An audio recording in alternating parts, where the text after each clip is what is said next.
اعوذ باللہ من الشیطان الرجیم بسم اللہ الرحمن الرحیم۔ سورہ یوسف آیات نمبر 43 تا 49 میں بادشاہ کے ایک خواب کا ذکر اور اس کی تعبیر کے لیے حضرت یوسف علیہ السلام کا قید خانے سے طلب کیا جانا، حضرت یوسف علیہ السلام کا خواب کی صحیح تعبیر بتانا۔ اعوذ باللہ من الشیطان الرجیم۔ وقال الملك انی ارى 7 بقرات سمان يأكلهن 7 عجاف و7 سنبلات خضر وأخر يابسات۔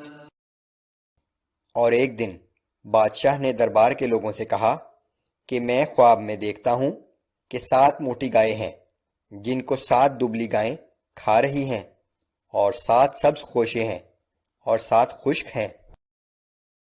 یا ایہا الملأ افتونی فی رؤیای ان کنتم للرؤیا تعبرون۔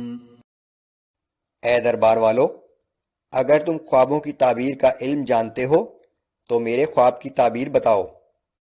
قالوا اضغاث احلام وما نحن بتأویل الاحلام بعالمین۔ درباریوں نے کہا کہ یہ تو محض پریشان خیالات ہیں اور ہم اس قسم کے خوابوں کی تعبیر سے واقف نہیں ہیں۔ وقال الذي نجا منهما وادكر بعد أمة أنا أنبئكم بتأويله فأرسلون۔ اور ان دونوں قیدیوں میں سے رہائی پانے والے کو ایک مدت کے بعد یوسف اور ان کی کہی ہوئی بات یاد آ گئی، سو وہ فوراً بولا کہ اگر تم مجھے قید خانے تک جانے کی اجازت دے دو تو میں تمہیں اس خواب کی تعبیر بتا دوں گا۔ یوسف ایہا الصدیق افتنا فی 7 بقرات سمان یأکلہن 7 عجاف و7 سنبلات خضر وأخر یابسات لعلی ارجع الی الناس لعلہم یعلمون۔ پھر قید خانے میں جا کر اس نے کہا کہ اے یوسف، تم انتہائی سچے شخص ہو، ہمیں اس خواب کی تعبیر بتاؤ کہ 7 موٹی گایوں کو 7 دبلی گائے کھا رہی ہیں، اور 7 خوشے سبز ہیں اور 7 خشک، تاکہ میں واپس جا کر دربار میں بتاؤں اور انہیں بھی تمہارے بارے میں علم ہو جائے۔ قال تزرعون 7 سنین دأبا۔ یوسف علیہ السلام نے کہا کہ تم لوگ اگلے 7 سال بدستور کھیتی باڑی کرتے رہو گے۔ فما حصدتم فذروه في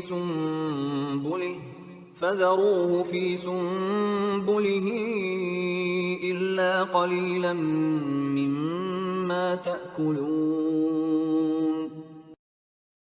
پس میری نصیحت ہے کہ جب فصل کاٹنے کا وقت آیا کرے تو جو کچھ کاٹو اسے اس کی بالیوں ہی میں لگا رہنے دو، سوائے تھوڑی سی مقدار کے جو تمہاری خوراک کے لیے ضروری ہو۔ ثم يأتي من بعد ذلك 7 شداد يأكلن ما قدمتم لهن إلا قليلا مما تحصنون۔ پھر اس کے بعد خشک سالی کے 7 سخت سال آئیں گے کہ جو غلہ تم نے پہلے سے اس عرصے کے لیے جمع کیا ہوگا وہ سب کھا جائیں گے، بس وہی تھوڑا سا رہ جائے گا جو تم محفوظ کر لو گے۔ ثم يأتي من بعد ذلك عام فيه يغاث الناس وفيه يعصرون۔ پھر اس کے بعد ایک ایسا سال آئے گا کہ لوگوں کی فریاد رسی کی جائے گی اور خوب بارش ہوگی، اور اس سال میں لوگ پھلوں کا رس نچوڑیں گے۔